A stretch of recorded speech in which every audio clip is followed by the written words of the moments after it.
Bonsoir à tous. Je suis le conteur et je suis là pour vous aider. S'endormir avec ces histoires d'horreur juste après la tombée de la nuit. Alors, avant de commencer, assurez-vous de vous abonner à la chaîne et de l'aimer. Vidéo, j'aimerais savoir d'où vous venez et à quelle heure vous regardez ça. Alors laissez-le dans les commentaires. Quand vous serez prêt, détendez-vous.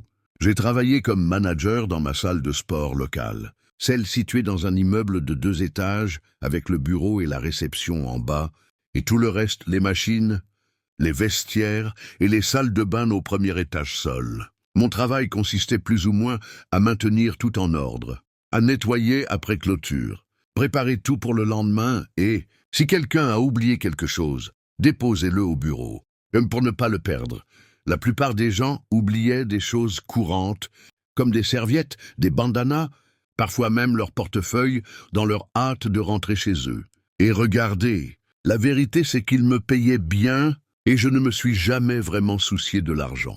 Ainsi, chaque fois que je trouvais quelque chose de précieux, j'appelais simplement les instructeurs pour leur rendre les objets, bien à leur propriétaire. C'est pourquoi le propriétaire des lieux m'a fait entièrement confiance et c'est pour ça que j'y suis depuis longtemps. Je connais ce bâtiment comme si c'était chez moi. C'était un vieil endroit, mais je m'en fichais.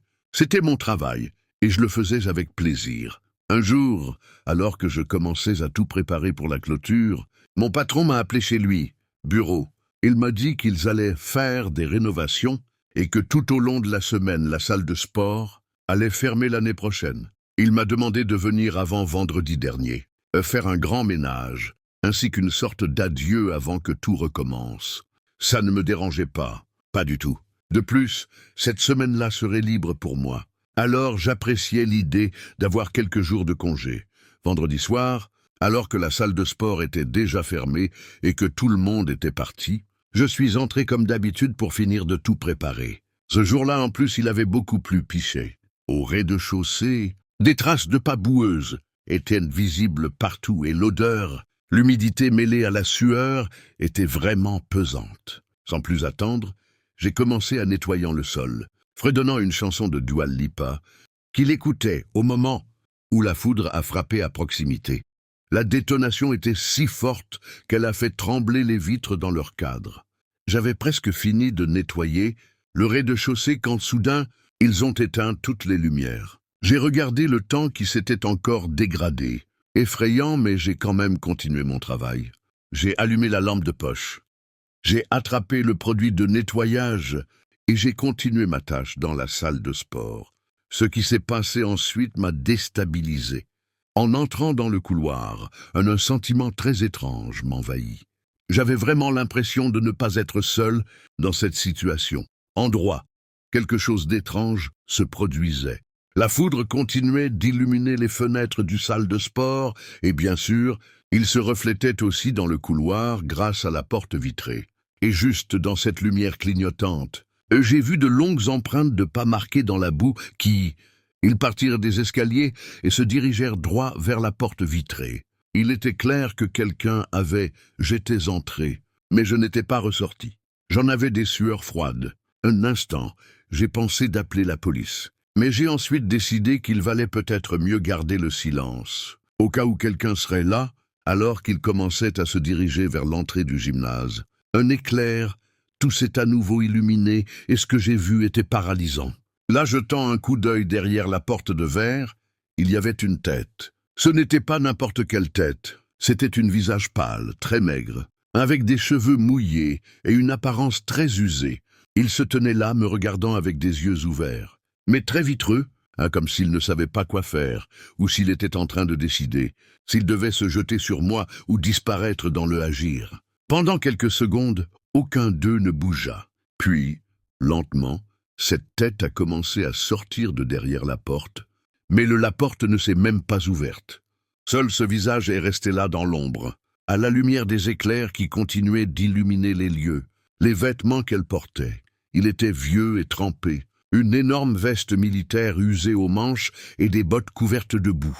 Ses bras pendaient maladroitement le long de son corps, l'un d'eux tremblait même légèrement. À cet instant, les lumières, ils se retournèrent brusquement et me laissèrent voir la scène plus clairement. La tête leva les yeux, puis se pencha légèrement. Il se mit à se gratter les bras avec ses ongles sales. Son expression était étrange, presque comme une grimace de folie. Il avait des cicatrices partout sur le visage, et sur des yeux ce genre de vide. Donnait l'impression qu'il n'avait pas mangé depuis des jours, mais ce n'était pas seulement son apparence, c'était comme ça qu'il me regardait comme sans peur, sans culpabilité, juste ce regard fixe, intensément particulier. Sans trop y penser, je reculai et j'ai élevé la voix en essayant de paraître plus dur que je ne l'étais réellement. « Hé, la police va arriver d'une minute à l'autre. Tu ferais mieux de partir maintenant, tant que tu le peux encore. » Au début, ce type, il resta immobile, comme s'il ne m'entendait pas. Mais soudain, en un clin d'œil, ses yeux bougèrent, et dans un acte qui semblait déterminé, il se tourna et poussa le porte-vitré avec un grincement très fort. Sans un mot, il sortit en courant mon adresse. À ce moment-là, j'ai émis un son étouffé par le choc et l'instinct. Je tenais fermement la serpillière au cas où je devrais me défendre ou le frapper. Mais il ne s'arrêta pas. Il a couru dans le couloir en sentant les ordures, les vêtements sales et tout ce qu'on ne sent pas, veut sentir. À ce moment-là, nos regards se sont croisés. Le regard de la personne était quelque chose de complètement brisé, quelque chose qui n'était pas seulement de la peur ou de la folie, mais une sorte de, je ne sais pas, folie pure et incontrôlée. Mon cœur battait comme s'il allait sortir de ma poitrine, et même, si je lui criais à plusieurs reprises d'arrêter, non seulement il ne l'a pas fait, mais il n'a jamais rien dit, ni émis un bruit. Il a juste continué à courir. Mais au lieu d'investir ou de faire quelque chose de pire, le gaz est monté à l'étage et a disparu. Dans la tempête. Je restais là, tremblant, la serpillière toujours à la main, et le couloir résonnant avec l'écho de ses bottes et le tonnerre qui s'estompait peu à peu. Je suis resté là pendant quelques minutes, en essayant de me calmer, jusqu'à ce que j'appelle finalement le propriétaire et moi lui avons tout raconté. Il est arrivé un peu plus tard, avec 2 policiers, et ils ont tout vérifié, avec arrestation. Il s'avère que la réceptionniste avait oublié de verrouiller la porte arrière et que un type a réussi à entrer par là. Il était sans abri et avait des problèmes mentaux. La vérité, c'est que je ne sais pas à quel point il était fou. Je sais juste que ce type m'a donné la peur de ma vie. Quelques jours plus tard, j'allais encore travailler avec un spray de du poivre et un couteau dans ma poche, au cas où. Je ne l'ai jamais revu, mais cette nuit-là, cela m'a complètement changé. Même aujourd'hui, quand je passe par là, je ne peux pas éviter de me souvenir de ce regard, de ce visage et de ressentir ce frisson qui me donne encore cours le long du dos. Bonjour, je m'appelle Alex et cela m'est arrivé. Il y a quelques années, lorsque j'ai décidé de m'échapper de la ville et louer un chalet à la montagne. L'idée était simple. Déconnectez-vous, soyez dans la nature, respirez l'air frais et oubliez tout ce chaos urbain. J'ai trouvé une cabane qui semblait parfaite pour cela, totalement isolée, faite de bois, avec seulement quelques sentiers à proximité pour faire de la randonnée et profiter de là le silence. Ce que je voulais, c'était cette paix absolue, tu sais, celui dont on a besoin de temps en temps pour se connecter à soi-même. Dès le premier jour, j'ai rencontré un homme il s'appelait James, c'était un type plutôt intéressant, touché rugueux que les gens qui travaillent dans la haute forêt ont, avec des barbes et des yeux sombres, qui semblaient voir au-delà de ce qu'on dit. Mais il avait aussi un charme qui me mettait à l'aise. Peut-être parce qu'il aimait aussi la nature autant que moi. Nous nous croisions sur les sentiers, dans les promenades, et la vérité est que la conversation était bonne. Nous avons parlé des endroits que nous aimions le plus, de la façon de voir le lever du soleil dans les montagnes, des animaux que nous avons vus, et chacun avait des anecdotes de la forêt. Tout semblait paisible, rien d'extraordinaire, hors du commun. Au début, je ne me doutais de rien d'étrange, juste que, c'était un homme amical et que demander de plus dans cette solitude. Mais le 3e jour, les choses commençaient à changer. Cette nuit-là, sans que je m'en rende compte, James s'est présenté à mon chalet. Il n'avait pas demandé la permission. Mais il ne semblait pas... Il a apporté une bouteille de vin et nous sommes restés là à discuter. La nuit était froide et la cheminée crépitait pendant que nous buvions. La vérité, c'est que ça ressemblait à une soirée normale, juste entre amis. On partageait un peu de vin et on discutait. Mais à un moment donné, quelque chose a changé. Dans son attitude, j'ai d'abord remarqué qu'il restait silencieux pendant un long moment, me regardant avec une expression étrange. Puis il a commencé à poser des questions un peu gênantes sur ma famille, le passé et mes peurs, des choses qui n'étaient pas vraiment pertinentes. La tension commençait à monter, et même si j'essayais de rester calme, quelque chose dans son regard ne me plaisait pas. Je pense qu'il est temps d'arrêter pour cette nuit, dis-je coupant court à la conversation. Mais il m'a juste adressé un sourire qui n'était pas amical, semblait plutôt dérangeant. Bien sûr, Alice, prends une bonne nuit. Quand j'ai fermé la porte derrière lui, j'ai ressenti du soulagement et aussi un peu de peur. Mais j'ai essayé de me le sortir de la tête. La nuit s'est déroulée paisiblement, mais le rêve, ça n'a pas été si facile. Je me suis réveillé vers minuit. La cabine était complètement silencieuse. Et même si je pensais que c'était juste mon imagination, juste à ce moment-là, j'ai vu une ombre à la fenêtre. En regardant de plus près, j'ai vu James debout dans l'obscurité. Là, regardant à l'intérieur, avant que je puisse crier ou faire quoi que ce soit, il est entré rapidement par la porte et en une seconde, il a couvert ma bouche avec sa main. Son souffle était froid et collant et il me murmura silencieusement « Ne rends pas les choses plus difficiles ». Il m'a alors conduit dans une pièce que je n'avais jamais vue auparavant. Une petite pièce qui ressemblait à une cellule, avec la seule lumière provenant d'une fenêtre minuscule. L'endroit était très sombre et sentait l'humidité et autre chose que je ne pouvais pas identifier. J'avais l'impression que quelqu'un d'autre était passé par là et qu'il y avait des traces de quelque chose sur les murs, mais je ne pouvais pas le dire. Exactement quoi. Mon cœur battait comme s'il allait exploser et à partir de ce moment-là, je suis devenu son prisonnier. Je ne sais pas combien de temps s'est écoulé depuis cette nuit-là. Des jours, peut-être des semaines, je ne sais pas, parce que je n'ai jamais revu la lumière du jour. James a passé la majeure partie de la journée à l'extérieur, mais à mon retour, c'était une véritable torture. Il m'a fait des choses dont je ne veux même pas me souvenir. Au début, j'ai essayé de me défendre, mais tout ce que j'ai eu, c'est qu'il me frappait et me traitait plus durement. Brutalité. À un moment donné, je n'ai plus résisté. James contrôlait ma nourriture, mais il ne m'en donnait pas assez pour me permettre de continuer. D'énergie, juste assez pour rester en vie. Il avait mis des écouteurs dans la pièce, et à travers eux j'ai entendu des bruits déformés, comme des cris, des détonations métalliques et de l'électricité statique. La nuit, quand presque j'ai réussi à m'endormir, mais la cacophonie me réveillait brusquement en sursaut.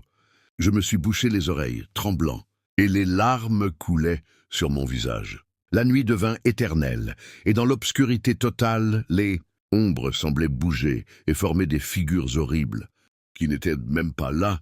Mon esprit a commencé à me jouer des tours, de pire en pire, en imaginant des choses qui n'étaient pas existaient, et des cauchemars qui semblaient trop réels. Un jour, pour moi horrifié, James sortit un couteau et commença à graver des symboles sur les murs de la pièce. Ça n'avait aucun sens, bien sûr, mais l'acte lui-même m'a rendu encore plus nerveux. J'avais terriblement peur. Je lui ai demandé d'une voix tremblante, il dit « Qu'est-ce que tu fais? Pourquoi fais-tu ça ?» Et il sourit. Un sourire inhabituel et dit « Parce que je peux. J'adore leur faire du mal. Les gens, ça m'excite de voir la peur sur leur visage. » L'horreur m'a traversé. Je lui ai demandé à travers mes larmes de ne pas me tuer, que je voulais juste sortir de là. Là, je savais que je devais trouver un moyen de m'échapper. Mais tout était sécurisé par de lourdes serrures, presque impénétrables. J'ai passé des jours à étudier serrures, à la recherche d'un moyen de la casser ou de l'ouvrir. L'espoir revint lorsque, dans un rare moment où il semblait quelque peu distrait, il a laissé un outil à ma portée.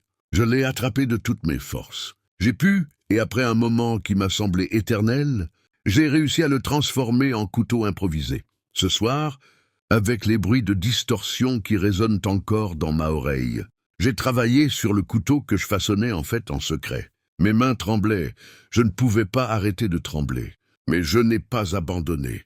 J'ai finalement réussi à casser un morceau et j'ai senti que je pouvais profiter de cette opportunité. Je me suis levé très prudemment, et j'ai prêté attention à chaque respiration et à chaque son. La pièce semblait plus grande et plus monstrueuse, et à chaque mouvement, je voulais pour que James ne m'entende pas. Quand j'ai finalement réussi à ouvrir la porte, l'air froid de la nuit m'a frappé. Le visage était comme un coup de poing. Sans réfléchir, je me suis enfui dans les arbres, esquivant les branches qui me grattaient de la peau et marchant avec force pour éviter de me noyer dans la peur. Le manque de sommeil et la fatigue m'avaient presque choqué, et chaque petit bruit me faisait sursauter de peur, croyant que James pouvait être là. Juste derrière moi, j'ai couru de toutes mes forces jusqu'à atteindre le poste de garde forestier. Je m'y suis effondré, presque sans force. J'ai crié à l'aide. Les sauveteurs m'ont trouvé presque inconscient, blessé. Elle était toute pâle, mais elle était toujours en vie. Ils n'ont jamais retrouvé James. Il n'y avait aucune trace de lui dans la pièce où je me trouvais. Les autorités l'ont recherché pendant des semaines, mais personne ne l'a trouvé. Avec son lieu de résidence, c'était comme si la terre l'avait englouti. Depuis, je suis avec moi, ces cicatrices qui ne guérissent pas. Et j'en fais encore des cauchemars de temps en temps. Ces nuits de terreur que j'ai passées à Cutiberia, même si des années ont passé, il y a quelques années, bien avant que tout cela ne devienne incontrôlable. Je pensais que peut-être que si je pouvais dire ça, je pourrais peut-être enlever un poids de mes épaules. La vérité, c'est que cela me hante depuis, et même si je sais que je ne devrais pas, je ne le fais pas. Je dors bien la nuit, alors, avec l'intention de m'en sortir, ma poitrine, je vais partager avec vous une histoire qui peut paraître folle, mais crois-moi, c'était vrai. Je ne donnerai pas mon nom, je le garderai juste comme surnom, quelque chose qui me viendrait naturellement. Appelons-moi Mike, et cette histoire, eh bien, cela s'est passé il y a plus de 5 ans, mais c'est resté gravé dans ma tête et jamais disparaît complètement. J'ai travaillé dans un restaurant appelé Quick Bite pendant plus de 12 ans. J'adorais ce travail. J'aimais l'odeur du poulet frit dans la cuisine. Voir clients riant et savourant leur repas. Ce genre de chaleur que j'ai créé là-bas. C'était mon endroit, ma petite routine, ma vie, jusqu'à ce que tout commence à dérailler. Changement. Mais parlons de ce jour-là, car c'était un jeudi au hasard lorsque j'ai reçu un appel du directeur, un appel qui allait tout changer. À mon arrivée, on m'a dit que je serais bientôt promu directeur de l'établissement. Cette nouvelle était un immense accomplissement pour moi. Je rêvais de ce poste depuis des années. Je me souviens du directeur de l'époque, un gars qui a toujours été un peu dur, m'a dit « Souviens-toi, Mike, être manager apporte de nombreuses nouvelles responsabilités. J'espère que tu sauras les assumer comme tu l'as toujours fait. » C'est fait. Et moi, sans trop réfléchir, je lui ai répondu avec un sourire. « Il n'y a pas de problème, patron.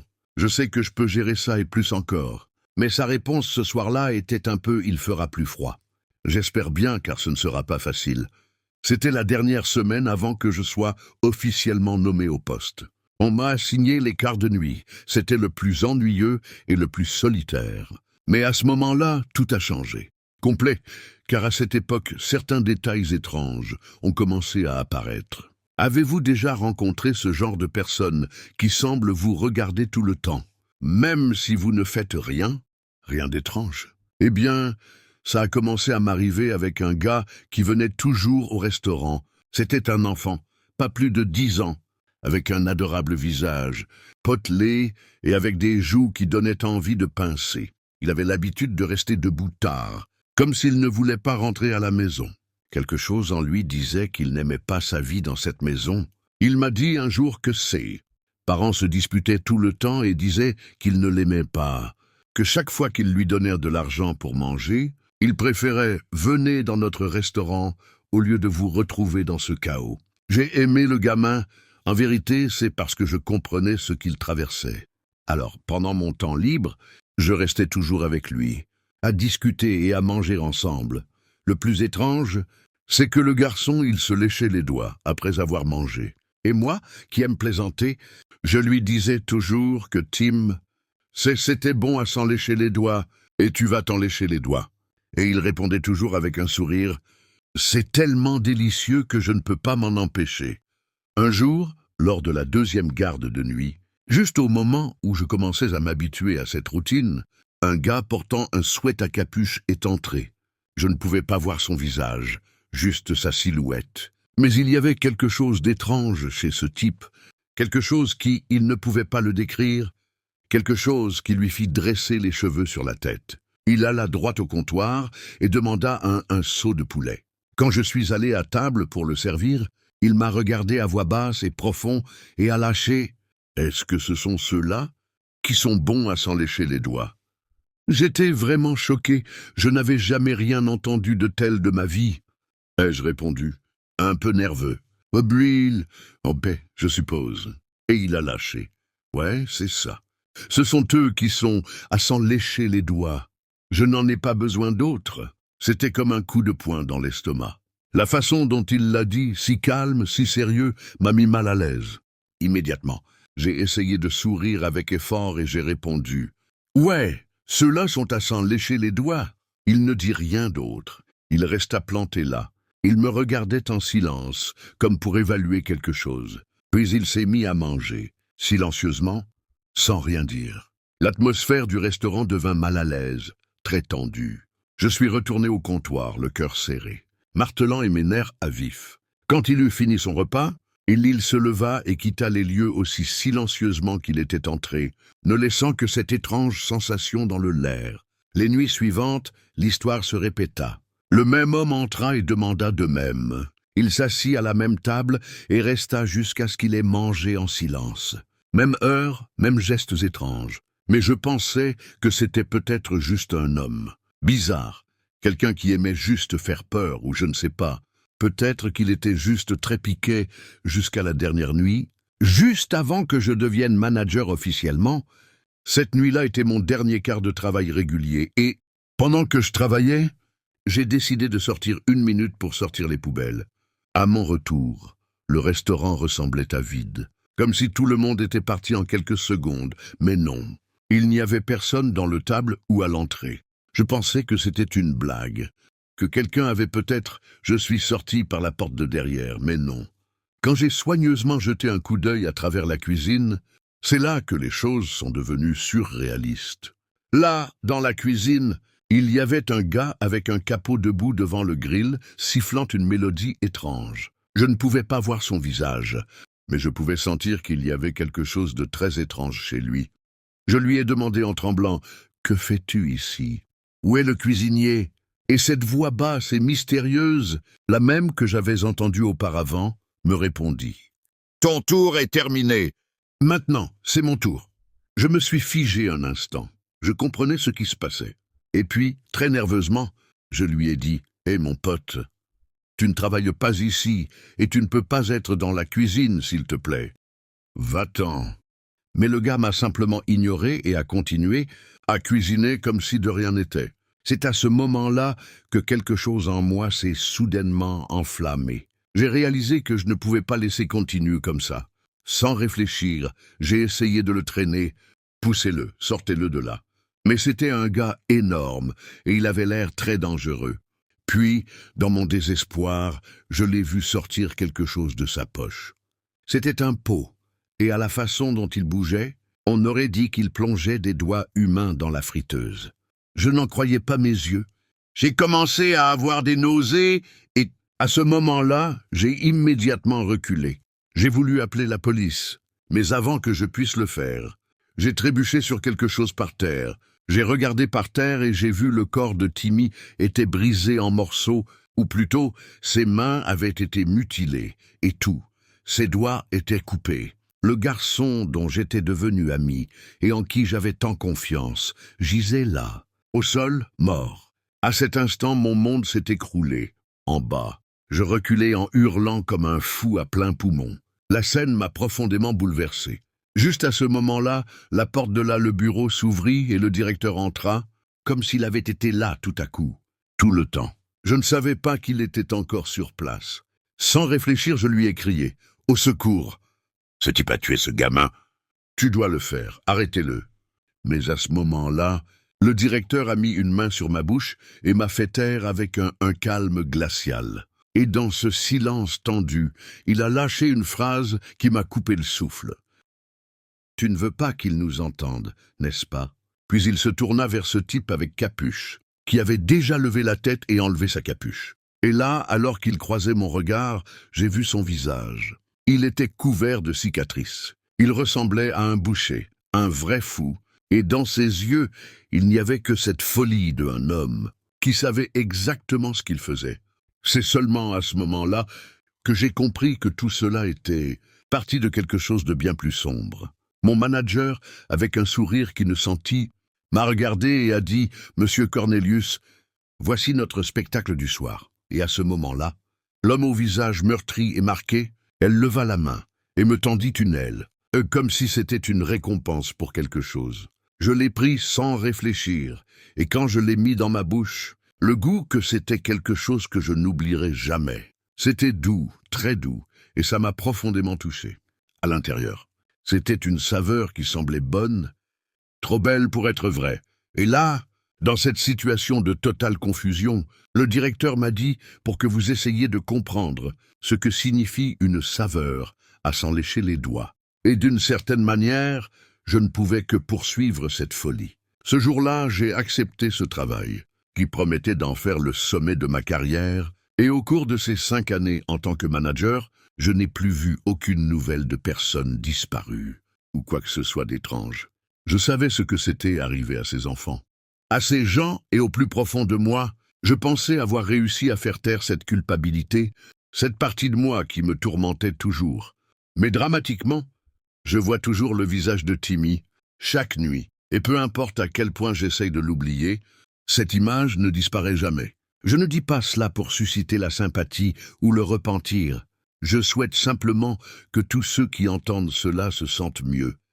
Soyez prudents, car parfois les choses les plus sombres et les plus horribles sont plus proches qu'on ne le pense. Et si jamais vous tombez sur quelque chose comme ça, rappelez-vous, peut-être certaines portes ne devraient jamais être ouvertes. Il y a bien longtemps, avant l'existence ou plutôt la popularisation d'Internet, je travaillais dans une pizzeria très populaire de ma ville. Je n'avais que 17 ans à l'époque, et j'ai vraiment aimé ce travail, car l'environnement de travail était très bon. C'est-à-dire que non seulement je m'entendais très bien avec mes collègues, mais aussi avec mes supérieurs. Pendant mon service, il y avait une serveuse de mon très jolie et charmante. Elle s'appelait Brittany, et comme moi, c'était son premier emploi, et il était en dernière année de lycée. Nous travaillions tous les deux de nuit, mais elle n'avait ni voiture ni vélo. Elle allait donc presque toujours au travail à pied, et d'autres fois, d'autres collègues la ramenaient chez elle après son service. On travaillait généralement à partir de 6 heures du matin, l'après-midi jusqu'à la fermeture de la pizzeria vers 22 heures, laissant généralement vers 23 heures après le ménage. Je la raccompagnais souvent chez elle, les nuits où elle n'allait pas au travail à vélo, mais parfois elle le faisait même. Elle faisait de l'autostop et personne ne pouvait la prendre. Elle était plutôt courageuse, mais elle avait du gaz poivré et un petit couteau dans son sac à main au cas où. Un vendredi soir chargé, nous avons terminé notre nettoyage après le travail vers minuit. Nous étions les deux seuls à rester sur place, à part le propriétaire qui était dans la bureau, comptant les tiroirs-caisses et cataloguant les reçus de vente. Rappelez-vous que c'était avant les ordinateurs, donc cela devait être fait avec une machine à additionner et crayon. J'ai fait du vélo ce jour-là, car il faisait très beau dehors. Première fois depuis des semaines. La propriétaire a dit qu'elle prendrait Brian et que, si j'attendais que la comptabilité soit faite, cela prendrait environ 1 heure. Mais Britt décida de ne pas attendre, et elle a dit qu'elle rentrerait simplement à pied. Nous avons tous les deux essayé de l'en dissuader. Je lui ai dit que de toute façon, je ne pourrais même pas trouver quelqu'un pour me conduire en 1 heure. Mais elle a ri et a dit « Eh, je suis une jolie fille avec de belles jambes. Quelqu'un va arrête, mais tu sais que j'ai un kit de défense. Alors tu ferais mieux de parier que personne essaie d'être malin. Honnêtement, je ne pense pas que ton couteau aurait pu couper. Une pomme, mais c'était quelque chose, et le spray au poivre qu'il utilisait serait au moins de l'argent. Je l'ai accompagné dehors, et nous avons discuté un moment sur le parking. Elle a plaisanté en disant qu'elle pourrait s'asseoir sur le guidon de mon vélo et que je pourrais la ramener chez elle. Bien sûr, ce n'était pas envisageable. Alors on a ri tous les deux. Je lui ai proposé de rester avec elle jusqu'à ce qu'elle soit emmenée. Mais elle a dit « Non, merci », et que personne ne s'arrêterait s'il la voyait avec un garçon à vélo, car cela les aurait fait soupçonner que nous manigancions quelque chose. Alors nous nous sommes dit au revoir et nous sommes partis chacun de notre côté. Le lundi, jour du début de notre voyage, je suis arrivé à la Je travaille ponctuellement, comme tous les jours. Mais Brit n'est pas venue au travail. C'était très inhabituel, car elle n'était jamais en retard au travail, ni ne manquait une réunion. Service sans rendez-vous. Quelques jours plus tard, sa mère entra frénétiquement dans les locaux, demandant si sa fille était partie travailler. C'est alors que nous avons appris qu'elle n'était pas rentrée et qu'elle n'avait pas appelé. Depuis vendredi soir, c'était également extrêmement rare, car que selon sa mère, si elle était en retard ou restait quelque part, je l'ai appelée et je l'ai prévenue. Nous étions tous un peu effrayés d'apprendre ce jour-là. Sa mère a finalement signalé sa disparition à la police. Il est venu et nous a interrogés, ainsi que le propriétaire à propos de ce vendredi soir. Le fait que la propriétaire était une femme d'âge moyen et que j'étais un garçon, un imbécile de 17 ans, ne nous a pas vraiment considérés comme des suspects potentiels, ni même comme personnes d'intérêt. Après le départ de la police, les moqueries ont commencé. Les employés de restaurants peuvent être difficiles à gérer, en particulier le personnel de cuisine, et la plupart ont un sens de l'humour très noir, du moins avec ceux avec qui j'ai travaillé. Ils ont commencé de plaisanter sur le fait d'avoir kidnappé Britas de cette façon. Cela a continué au cours des prochains tours, et les choses n'ont pas aidé quand il est devenu clair que j'étais la dernière personne qui l'a vue vivante. La police est retournée à la pizzeria et ils m'ont interrogé à nouveau, ainsi que mes parents, ce qui bien sûr les a obligés à m'a fait peur. Finalement, une semaine après sa disparition, un collègue m'a vraiment fait une remarque. J'ai eu un gros mal de tête à ce sujet, en disant aux serveuses de ne pas trop s'approcher de moi, sinon elles pourraient disparaître. J'en ai finalement eu assez de ces commentaires improvisés, après qu'il m'ait demandé sarcastiquement où j'avais enterré le corps. Là, j'ai explosé et je lui ai répondu en disant la première chose qui m'est venue à l'esprit. Au fond de ce foutu lac, veux-tu la rejoindre? Tous ceux qui entendirent cela s'exclamèrent à l'unisson un grand « Ouh ». Ouais, je l'ai mise sur ce foutu guidon. Je suis allé jusqu'au barrage et je l'ai jeté dedans. Voilà, maintenant tais-toi et laisse-moi tranquille. À ce moment-là, le directeur est sorti et il les a réprimandés tous les deux pour s'être comportés comme des enfants stupides, selon ses propres mots. Cela a calmé tout le monde. Il a fini par m'insulter à voix basse, et nous avons finalement repris notre service. 2 jours plus tard, nous avons appris que le corps de Britney a été retrouvé dans une benne à ordures. Elle avait été agressée sexuellement et poignardée à mort. Son corps était attaché à un rocher et pour cette raison avait fait surface. Inutile de préciser que la police était intéressée. J'ai beaucoup plus de choses en moi maintenant. Après ce commentaire sarcastique au restaurant, où j'ai prédit sans le savoir presque, exactement la manière dont elle a été assassinée. La police a demandé à mes parents de m'emmener au poste et de m'interroger à nouveau, sans la présence d'un avocat. À cette époque, à moins qu'une arrestation ne soit imminente, un mineur pouvait être interrogé sans l'un d'eux, tant que l'un des parents était présent, étant donné que le barrage était à 20 bonnes minutes en voiture du restaurant. J'ai été éliminé comme suspect. Ils ont procédé à une arrestation peu après. Un homme qu'ils soupçonnaient d'avoir participé à un incident similaire l'année précédente. L'homme a avoué les 2 meurtres en échange d'une peine de prison à vie. Il n'y avait évidemment aucun lien entre lui et moi, mais je me sentais quand même mal quand je suis allé à la commémoration de Brittany. Je me souviens d'être restée assise au fond, silencieuse. À ce moment-là, la nouvelle de ma blague morbide s'était répandue. Et elle s'est avérée vraie. Je n'ai pas assisté aux funérailles, voulais contrarier sa famille. C'était l'été suivant l'obtention de mon diplôme, et je profitais pleinement de mes jours de congé. J'ai commencé à travailler à temps plein. Terminé au lycée où il avait étudié, car il avait besoin d'économiser de l'argent pour l'université. Cette saison, Ma famille voulait que je les accompagne chez mes grands-parents en Virginie, mais j'avais déjà acheté des billets pour un concert le jour même. Alors j'ai décidé de rester. Quel adolescent n'aimerait pas avoir la maison? Pour lui tout seul pendant une semaine? De plus, je n'avais pas peur que les voisins se plaignent du bruit, car la plupart d'entre eux avaient également parti. Un après-midi, j'avais une énorme envie de pizza. Alors, j'ai quitté la maison pour je cherchais quelque chose. Cependant, je me suis retrouvé dans un embouteillage infernal à cause d'un accident sur la route principale. J'ai donc décidé de prendre un raccourci et de me fier à Google Maps. En conduisant, j'ai remarqué une lumière allumée dans un atelier de mécanique. Il y avait une autre voiture là-bas, mais elle n'avait qu'un seul phare qui fonctionnait, ce qui me semblait bizarre. Alors que je passais, la voiture a allumé ses phares et, à ma grande surprise, a démarré « Suivez-moi ». Cela m'a rendu très nerveux, mais je me suis dit de ne pas me laisser faire, paranoïaque. Cependant, je ne pouvais m'empêcher de penser à la possibilité que quelqu'un puisse me suivre avec de mauvaises intentions. La voiture n'était pas très proche de la mienne. Ça ne ressemblait pas à une course-poursuite. Mais c'était quand même là. Donc, pour m'assurer qu'il ne me suivait pas volontairement, j'ai ralenti et j'ai essayé de le laisser passer. Mais la voiture ne m'a pas dépassé, ce qui n'a fait qu'accroître mon anxiété.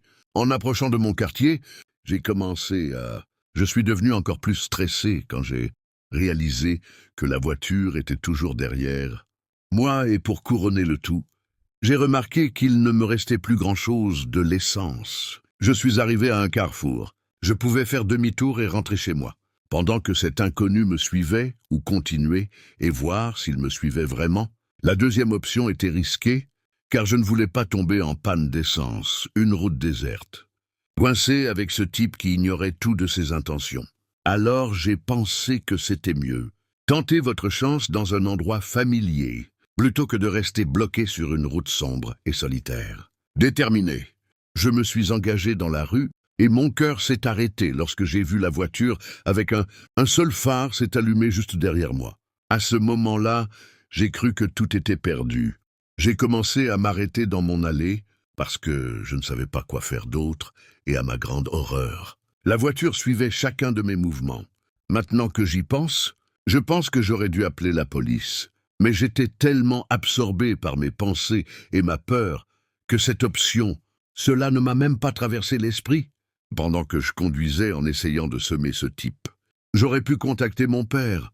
Il aurait sûrement pris son fusil s'il aurait été à la maison, mais lui et le reste de la famille étaient à 1000 kilomètres. Alors, j'étais en train de mettre ma voiture en marche arrière quand elle a commencé à approcher. J'ai reculé, mais il a fait de même, bloquant ma sortie.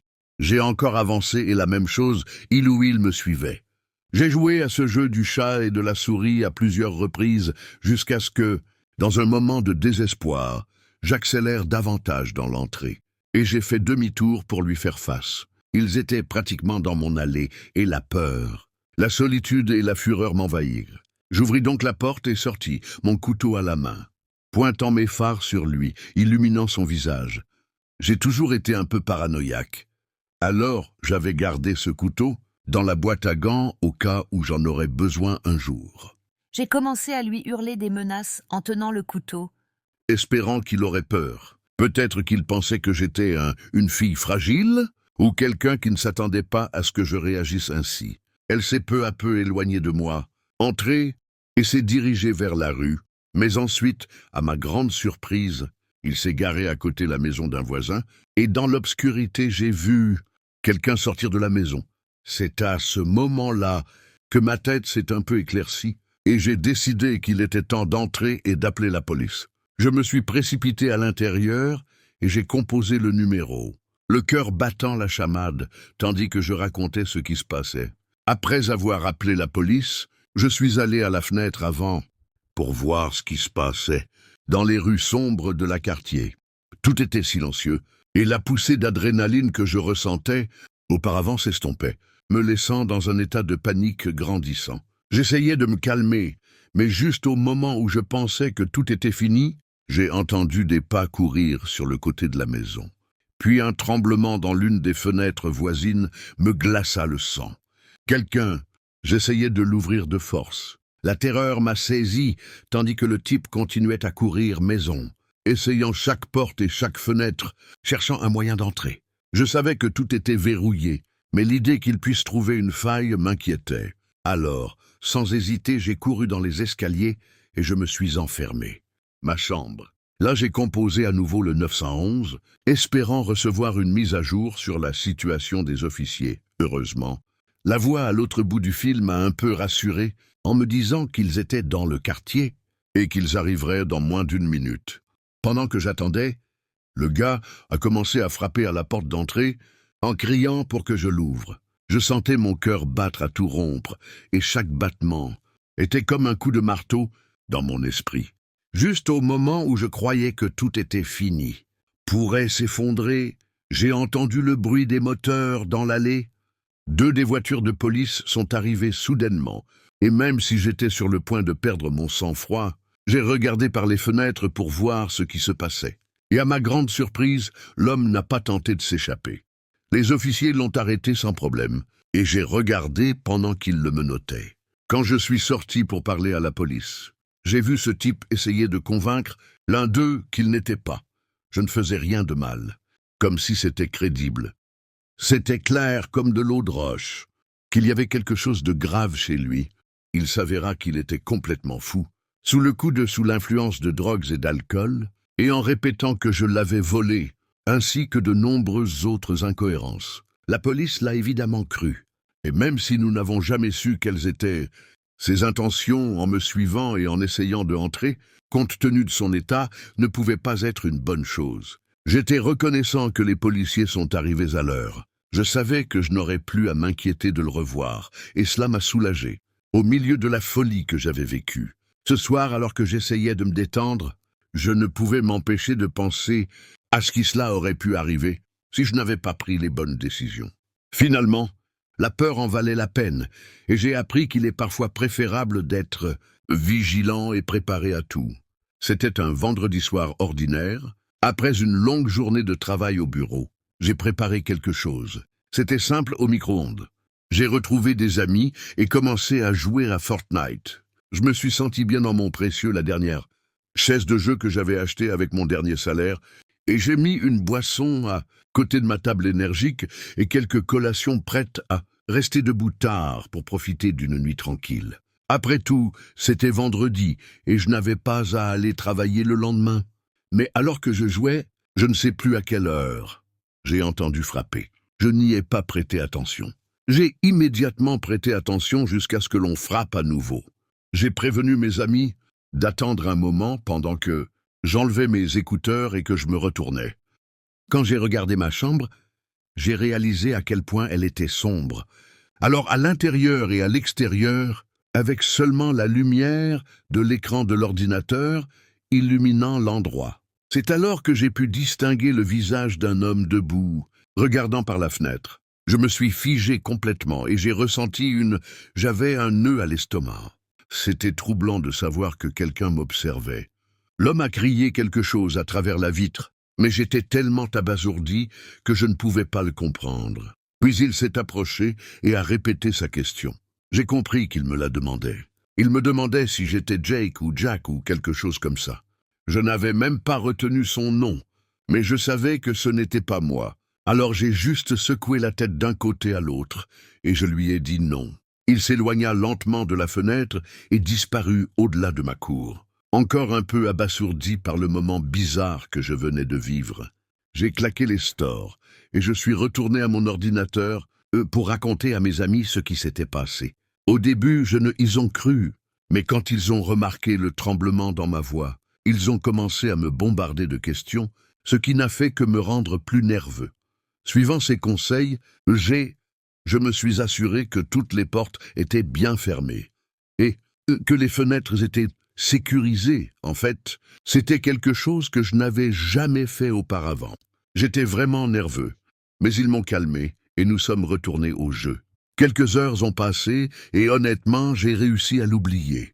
Je me suis complètement détaché de l'incident. Je pensais que si ce type avait eu de mauvaises intentions, il l'aurait déjà fait. C'est fait, mais soudain, un grand bruit derrière moi m'a presque fait tomber. Chaise, cette fois. Ça venait définitivement de la porte d'entrée de ma maison. J'ai regardé mon ami et j'ai murmuré dans l'écouteur ce qui se passait.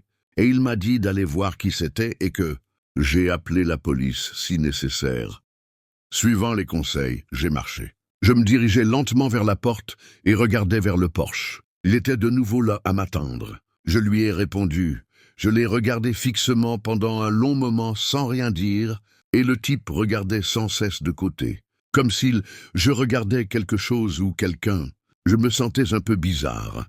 Alors j'ai reculé. J'ai sorti mon téléphone et appelé la police, leur chuchotant ce qui se passait. Mais juste au moment où je raccrochais, j'ai entendu un autre coup à la porte. J'ai regardé dehors et j'ai vu l'homme qui regardait toujours de côté. Puis il a agité la main et a frappé à nouveau. Mais la nuit était si calme que je pouvais clairement entendre les pas de quelqu'un d'autre se déplacer autour de la maison. J'ai suivi le bruit des yeux et j'ai vu quelqu'un s'arrêter juste sous l'une d'elles, les fenêtres. Et à ce moment-là, j'ai remarqué que la vitre se relevait un peu. Heureusement, il s'est coincé dans la serrure et est tombé. Mais l'homme n'a pas abandonné. Il a réessayé, mais la fenêtre ne s'est pas ouverte. Après ça, j'ai passé une minute silence complet, écoutant le répartiteur de police m'informer de l'arrivée d'un officier, tandis que mes yeux étaient fixés sur la fenêtre, dans laquelle ils essayaient sans cesse de pénétrer. Soudain, j'ai entendu un bruit fort et sourd, comme si quelque chose frappait le bois. C'est à ce moment-là que j'ai vu le cadre de la fenêtre bouger. Instinctivement, j'ai reculé en essayant de réfléchir à ce que je devais faire ou à la manière de me défendre. C'est alors que j'ai couru à la cuisine et sorti le plus gros couteau que j'ai pu trouver dans le tiroir. Mais tout comme je me préparais à affronter les envahisseurs, j'ai entendu des pas venant de la porte principale à la fenêtre latérale et en un instant les deux disparus. Un instant plus tard, j'ai vu les gyrophares rouges et bleus de la police s'allumer. Tout l'endroit à travers les fenêtres. Quant à ce qui s'est passé ensuite, ce n'était pas beaucoup. La police n'a rien trouvé. Je leur ai donné une description détaillée d'un dégât. Le seul que j'ai pu voir, mais ça ne leur a pas suffi. Ça fait plus d'1 année depuis cette nuit, et heureusement je n'ai eu aucun signe qu'ils ont... Je suis revenu. Mais cette expérience m'a laissé un peu paranoïaque. Maintenant, je vérifie toujours 2 fois avant d'ouvrir la porte et j'ai même acheté une arme à feu qui repose toujours dans une table de chevet, juste au cas où ces types décideraient de la refaire. Quoi qu'ils essayaient de faire cette nuit-là. Il y a quelques années, j'ai postulé pour un emploi, parce qu'il était temps de me mettre en ordre de marche avec un travail. Un jour, alors que j'envoyais des candidatures en ligne, j'ai reçu un appel de mon ami Max. Je lui ai expliqué ce que je faisais, et à un moment donné, il m'a demandé « Pourquoi ne viens-tu pas travailler avec moi ?» Max travaillait dans l'un de ces motels louches, et même si je sais qu'il n'était pas très bien payé, n'importe quel travail était bon. C'était mieux que rien. Je lui ai demandé ce que je devais faire pour obtenir le poste, et il m'a répondu que j'ai dû aller au motel pour remplir une demande. Il m'a dit qu'apparemment, ils étaient « je recherche des gens » et si je le mets comme référence, il me donnerait probablement le travail sans problème. Le lendemain, j'ai suivi son conseil et je suis allé au motel. C'était la première fois que j'y allais, et c'était exactement comme Max l'avait prévu. Dit, un désastre épouvantable. Je suis entré dans le bureau, si on peut appeler ça ainsi. Comme ça. C'était comme ces motels, avec des portes qui se fendent en 2 et au lieu d'une. Le numéro de la chambre indiquait « bureau » en lettres de plastique. À l'intérieur se trouvait un homme mûr assis à un bureau de fortune. Et quand je lui ai dit que j'étais un ami de Max et que j'étais venu remplir une demande, son visage s'illumina. Il dit que Max avait mentionné qu'il j'allais partir bientôt. Après avoir fouillé un peu dans les papiers, ils m'ont donné le formulaire de candidature. Le formulaire était un véritable fouillis, ne demandant que des informations de base. J'ai passé quelques minutes à écrire et à compléter les blancs. Puis j'ai donné le papier à la personne qui a pris quelques secondes, pour jeter un œil à ce que j'avais écrit. Après cela, il m'a demandé si j'avais déjà travaillé sur un projet similaire. Et je lui ai dit non. Alors, je me pose un peu plus la question de savoir quand je pourrais commencer et de combien de temps j'avais à ma disposition. Finalement, il a semblé satisfait, car je lui ai dit qu'il pouvait commencer quand il le fallait. Il m'a dit que lui et sa femme allaient bientôt quitter la ville et qu'il aurait besoin de m'apprendre quelques trucs avant leur départ. Après avoir fermé sa valise, nous avons convenu que je commencerais l'entraînement avec lui dès le lendemain. Je l'ai remercié pour son gentillesse. Nous nous sommes serrés la main et je suis parti, avec un mélange de nervosité et d'excitation. J'ai appelé Max sur le chemin du retour pour lui dire que j'avais obtenu le poste et que je commencerais le lendemain, et il m'a félicité. Je n'arrivais même pas à y croire. J'avais enfin trouvé quelque chose. Le lendemain, je me suis réveillé un peu contrarié. Tu sais, j'étais nerveux comme avant, une première fois. J'ai rencontré mon patron la veille, ce qui m'a aidé, mais je me sentais encore un peu à l'écart. Cependant, une fois arrivé, j'ai réalisé que les choses n'étaient pas aussi stressantes que je le pensais. Il s'est avéré que l'entraînement allait être assez rapide, puisque le propriétaire partait dans 3 jours seulement. Ce n'était donc pas compliqué du tout, mais il y avait beaucoup à apprendre en peu de temps, comme l'enregistrement et le départ des clients, remplir différents formulaires, traiter les paiements, nettoyer les chambres dans une forme spécifique, et une multitude de problèmes qui pourraient survenir. Après ces 3 jours, je devrais faire mon premier quart de travail avec Max, et ensuite, je serai seul. Travailler avec Max a été une expérience formidable. Tout s'est bien passé, juste comme il faut, et j'ai à peine eu besoin de demander de l'aide, donc ma confiance a grandi immédiatement. Puis, mon premier quart de travail. On m'a seulement dit que je travaillerais de nuit, car le motel était ouvert 24h/24.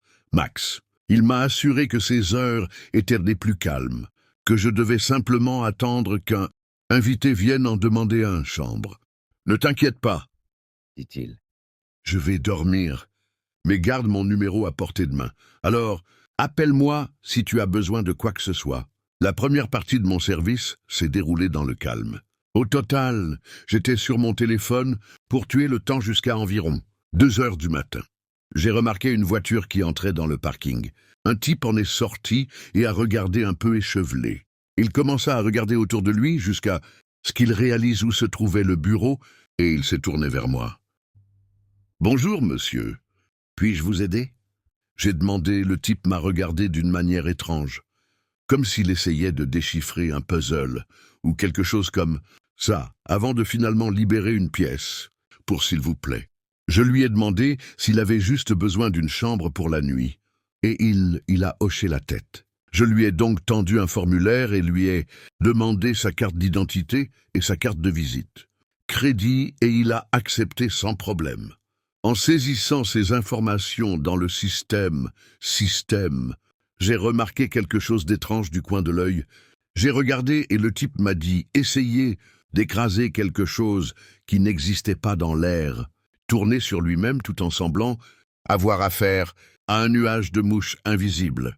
J'ai essayé de l'ignorer, mais j'ai trouvé ça étrange. J'ai quand même terminé l'enregistrement et je l'ai remercié avant de lui donner la clé. Il m'a regardé un moment, comme si j'allais demander autre chose, et je suis parti. Je me suis dit que tout cela avait été une situation bizarre, mais j'ai décidé que ça ne valait pas la peine de m'y attarder. Je suis retourné jouer sur mon téléphone et soudain, le silence qui m'entourait fut rompu par des cris lointains. Je ne comprenais pas ce qui se disait, mais ils se rapprochaient clairement. Et juste avant que je m'en rende compte, le type du comportement étrange, il a fait irruption dans le bureau, visiblement bouleversé et criant qu'il ne pouvait pas entrer dans son chambre. Le truc, c'est que je ne savais pas si je devais rire ou devenir nerveux. Je l'ai regardé alors qu'il me criait qu'il y avait quelque chose qui n'allait pas avec la porte ou la pièce. Que se passe-t-il? J'ai essayé de le savoir, mais il était dans son propre monde, comme si j'étais sur le point de perdre la tête. La situation devenait incontrôlable, et une partie de moi voulait... Max était là pour le découvrir, tandis qu'une autre partie avait encore l'impression d'être au milieu d'un film d'horreur. Qu'allait-il faire maintenant? Soudain, le type s'est mis à hurler comme un fou. « Je peux aller dans ma chambre? Pourquoi ne me laisses-tu pas entrer ?» J'avais un peu peur. L'hostilité, La douleur de cet homme était palpable, même si j'essayais de rester calme. Je me suis excusé. Professionnellement, je lui ai assuré qu'il devait y avoir une erreur et que je lui avais probablement donné la clé. Faux, et cela a semblé le calmer un peu. Puis il a pris la clé de ma main et il a claqué la porte. On voyait bien qu'il était très contrarié, pour être honnête. Je pensais lui avoir donné la bonne clé, mais j'espérais seulement avoir fait une erreur qui pourrait maintenant être corrigée. Résolution. Quelques minutes passèrent, pendant lesquelles je continuais à me sentir anxieux, comme si quelque chose, une chose terrible allait arriver. Et bien sûr, ce que je craignais arriva. Avant que je puisse, réalisant cela, l'homme retourna au bureau en criant encore plus fort. Je ne peux pas entrer dans ma chambre. Je l'ai entendu à nouveau. Plus il approchait, plus j'avais peur. Alors, je l'ai fait. La seule chose à laquelle je pouvais penser. Je suis allé dans l'arrière-boutique. Je savais que je l'ai vu entrer, mais je ne voulais vraiment pas le confronter. Mais l'homme a commencé à frapper à la porte, exigeant de le laisser passer. Puis il s'est mis à errer comme un fou, en marmonnant des choses, je n'ai pas bien compris. Même si je l'ai entendu crier « Tuez-la, quelqu'un a de la tuer !» Je n'avais aucune idée de qui ou de quoi il faisait référence. Mais au fond de moi, j'espérais que de ne pas parler de moi. Le cœur battant, je lui ai dit que j'étais en communication et que j'allais partir d'un moment à l'autre. Je sais que la meilleure chose à faire aurait été d'appeler la police, mais c'était ma première nuit. J'étais seul et je ne voulais pas faire de scène ni inquiéter mon patron, qui était absent. Alors, prenant une grande inspiration, j'ai dit que j'irais avec lui dans sa chambre pour l'aider à ouvrir la porte. Ça a semblé avoir un certain effet, car je me suis enfin suffisamment calmé pour pouvoir ouvrir la porte. J'ai pris là, et nous avons commencé à marcher vers sa chambre. J'avançais en me sentant comme j'étais dans un épisode d'une série d'horreur, et de temps en temps, je me retournais de le regarder, car je ne lui faisais pas confiance. Dès que je suis arrivé à sa porte, j'ai réalisé qu'il n'était plus là. J'ai regardé et je l'ai vu quelques portes plus loin, dans une autre pièce, me pointant du doigt. Il m'a demandé si j'allais essayer de l'ouvrir, et c'est là que j'ai finalement compris. Ce type avait essayé d'entrer dans la mauvaise pièce tout le temps, et cela expliquait pourquoi les clés ne fonctionnaient pas. Aussi poliment que possible, je lui ai dit qu'il s'était trompé de porte. Mais son visage reflétait une confusion totale. Quand j'ouvris la porte de sa chambre et lui fis signe d'entrer, il sembla comprendre ce qui se passait. Puis il se dirigea vers la porte et accepta la clé et entra, fermant la porte derrière lui. Je poussai un soupir de soulagement et je suis retourné au bureau, espérant ne plus le croiser ce soir-là. Le reste de la nuit s'est déroulé sans incident et je n'ai plus jamais revu cet homme.